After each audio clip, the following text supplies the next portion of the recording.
اللہم اجل ولیک الفرج۔ ناظرین اکرام السلام علیکم۔ ایس ٹی وی سے میں حیات نقوی پروگرام روبرو میں آپ کے سامنے حاضر ہوں اپنے مہمان حجت الاسلام مولانا اختر عباس جون صاحب کے ساتھ اپنے کچھ سوالات کے ساتھ۔ جیسا کہ آپ لوگ جانتے ہیں کہ روبرو پروگرام میں ہمارے 3 رکن ہیں۔ پہلی ہے معصومین کی کوئی ایک حدیث، اس کے بعد سوال اور حالت حاضرہ پہ میسج۔ تو آغا اس پروگرام میں ہم سب سے پہلے حدیث کے سلسلے میں، کیونکہ معصومین کا قول بھی ہے کہ جس نے 40 حدیثیں کر لیں، یاد کر لیں، تو اس کے کیا ثواب ہیں، کیا ہے، اس پر آپ بتائیں گے۔ اور ایک حدیث جو اس حالت حاضرہ، اس وقت جو بھی حالات چل رہے ہیں اس پر، جو ان کی مومنین کی روح کو تقویت دے اور روح کو جگا سکے۔ جی بسم اللہ الرحمن الرحیم۔ کربلا کے حوالے سے حدیثیں بہت ہیں، گریہ، آنسو، غم، لیکن ایک حدیث امام رضا علیہ السلام کی ہے جو سب کو اکٹھا کرتی ہے اور بہت ہی عظیم ہے۔ امام رضا علیہ السلام فرماتے ہیں کہ اگر کچھ لوگ ایسے ہوں کہ جو ہمارے امر کو زندہ کرتے ہیں، یعنی امر اہل بیت کو، تو امام رضا علیہ السلام نے ان کے لیے دعا کی ہے۔ یہ نہیں صرف اپنے زمانے کے لیے بلکہ قیامت تک آنے والے ایسے لوگ کہ جو امر اہل بیت کو زندہ کرتے ہیں۔ رحم اللہ عبدا احیا امرنا، اللہ رحمت کرے اس انسان پر کہ جو ہمارے امر کو زندہ کرتے۔ راوی کہتا ہے کہ آپ کا امر زندہ کرنا ہے کیسا؟ کیف یحیی امرکم، آپ کے امر کو کیسے زندہ کیا جائے؟ تو امام نے فرمایا کہ یتعلم علومنا ویعلمہ الناس، کہ ہمارے علوم کو سیکھے اور لوگوں کو سکھائے، صرف مسلمانوں کو نہیں، صرف مومنین کو نہیں، یعلمہ الناس، سب کو سکھائے، کیونکہ ان الناس لو علموا محاسن کلامنا لاتبعونا، اگر لوگ ہمارے کلام کی خوبصورتی کو سمجھ لیں، محاسن اور حسن اس کی بیوٹی کو سمجھ لیں، تو سب ہماری اتباع کریں گے۔ تو محرم ہے، محرم میں بہترین، بہت ہی اچھا موقع ہوتا ہے کہ جب اہل بیت علیہ السلام کے علوم کی جس سے بشریت محروم ہے، جس سے ہم لوگ بھی ابھی محروم ہیں، ان علوم کو سیکھا جائے، مجلسوں کے ذریعے سے، اشعار کے ذریعے سے۔ ہم اپنی باتیں کم کریں، اہل بیت کی باتیں زیادہ کریں، ان کے علوم کی باتیں زیادہ کریں، تاکہ ایک زندگی آئے لوگوں میں، ایک روح ان کی ان کے اندر بالدگی پیدا ہو، اور اس طرح ذکر حسین ابن علی سلام اللہ علیہ کریں کہ ہمارے وجود میں اس کا اچھا اثر ہو انشاءاللہ۔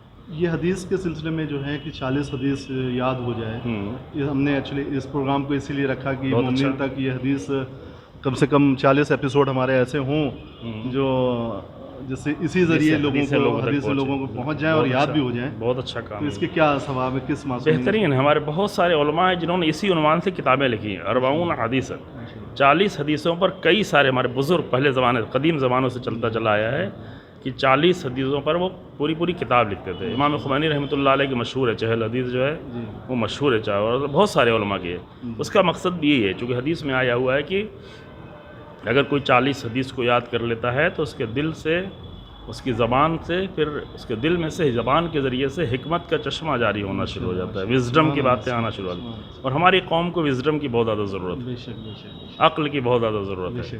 جی ہاں بالکل۔ اگر ہمارا ایک اگلا سوال تھا، ہجرت اللہ، امام حسین علیہ السلام کی ذات پاک کی روشنی میں ہجرت اللہ، اس کو آپ کیسے سمجھائیں گے؟ ہجرت اللہ یعنی اللہ کی طرف سفر کرنا، اللہ کی طرف ہجرت کرنا۔ تو دیکھیں ائمہ علیہ السلام، انبیاء، جو الہی لوگ ہیں، وہ تو ہر وقت ہجرت کرتے رہتے ہیں، وہ کہیں ٹھہرے ہوئے نہیں ہوتے، مسلسل اللہ کی طرف ان کا سفر جاری رہتا ہے۔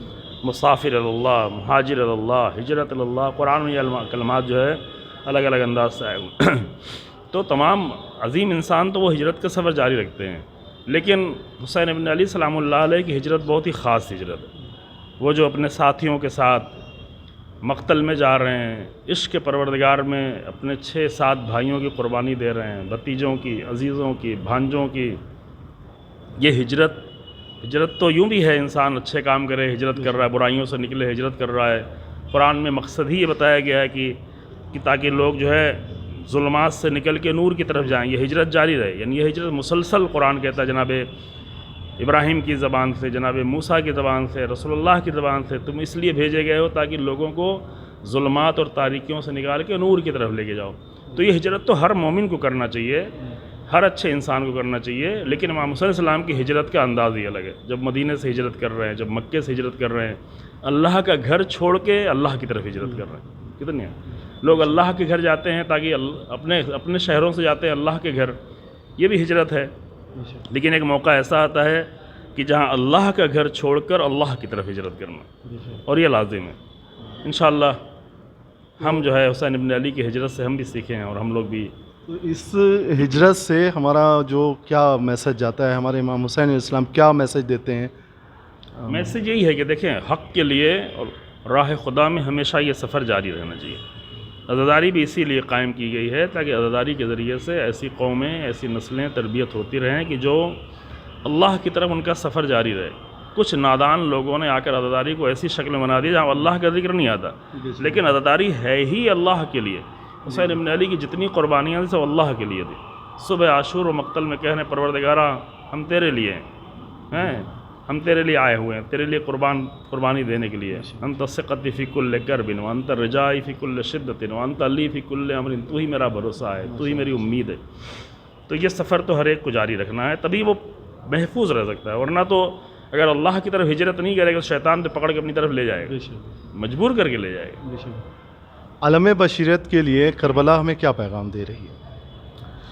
کربلا کے پیغامات تو بہت زیادہ ہیں, بہت ہی عظیم پیغامات ہیں, مختلف پہلو سے, بہت سارے اخلاقی پیغامات, بہت سارے سماجی پیغامات. لیکن آج کے زمانے میں کربلا کے سب سے زیادہ بڑا پیغام یہ ہونا چاہیے کہ ہم صرف 1400 سال پہلے کے ظالموں کی برائی نہ کریں, اس برائی اس کی ضرور کریں, یزید کو بتائیں, یزید کو پہچانوائیں کتنا بڑا ظالم تھا, لیکن جب یزید کو پہچانوا رہے ہیں تو آج کے یزیدوں کو بھی دیکھیں. یہ کربلا کا پیغام, تاکہ کربلا زندہ ہو.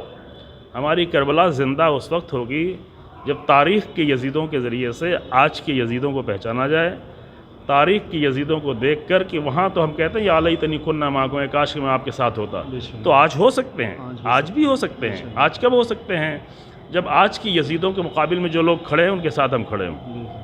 آج فلسطین کے ساتھ کھڑے ہوں, آج یمن کے ساتھ کھڑے ہوں, آج لبنان کے ساتھ کھڑے ہوں, آج ایران کے ساتھ کھڑے ہوں, آج رہبر انقلاب کے ساتھ کھڑے ہوں, تو آج بھی ہم شامل ہو سکتے ہیں.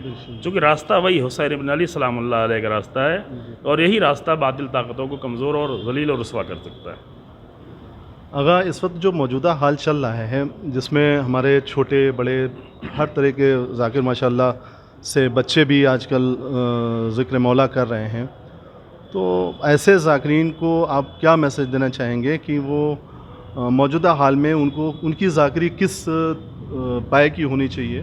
دیکھیں, ذاکری اور خطابت جو ہے یہ لوگ کچھ اور سمجھ رہے ہوتے ہیں, لیکن ذاکری اور خطابت کا اصل مقصد یہ ہے کہ اس کے ذریعے سے حسینی پیغامات لوگوں تک بہتر شکل میں پہنچائے جائیں اور اتھینٹک چیزیں پہنچائی جائیں.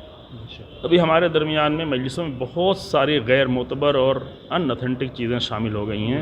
اس سے پاک کرنا, حسین ابن علی کے ذکر کو خرافات سے, گڑی گھڑائی چیزوں سے پاک کرنا اور معتبر چیزیں پیش کرنا. معتبر کلام, حسین ابن علی کلام, حسین ابن علی کا کردار, ان کے اصحاب کا کردار اور ان کی مظلومیت, ان کے مصائب بھی مصائب معتبر ہے. معتبر کے لیے میں بار بار تاکید کرتا ہوں, کم سے کم آج کل کے جوان پڑھیں, ایک مقتل کی کتاب پڑھیں تاکہ معلوم ہو کہ ہم جو سن رہے ہیں اور جو حقیقت میں وہ کیا ہے. بہت ساری صحیح چیزیں ہیں وہ پڑھی ہی نہیں جاتی.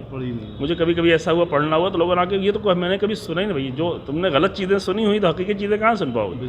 تو اتھینٹک چیزوں کے ذریعے سے آگے بڑھیں اور واقعاً غم کا اہتمام کریں. عزاداری یعنی غم, عزاداری کا اصل پہلو ہے رونا, گریہ کرنا, اس کے لیے اہتمام کریں. ایسے اشعار, ایسی اور وہ معتبر چیزوں کے ذریعے سے, تاکہ دل نرم ہو اور عزاداری اور غم حسین بن علی دل نرم ہو, تاکہ وہ دل نرم ہونے کے بعد حسینیت کی راہ پہ چلنے کے لیے تیار ہو جائے.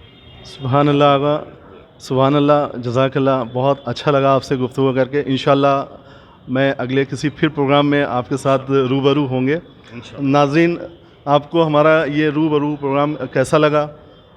اور آپ لوگوں سے گزارش ہے کہ ہمارے اس HTV یعنی حیات ٹائمز ویژن کو سبسکرائب کریں, لائک کریں اور شیئر کریں, تاکہ ہمارا جو مقصد ہے اس روبرو پروگرام کا وہ عوام تک بشریت تک پہنچ سکے. شکریہ. خدا حافظ.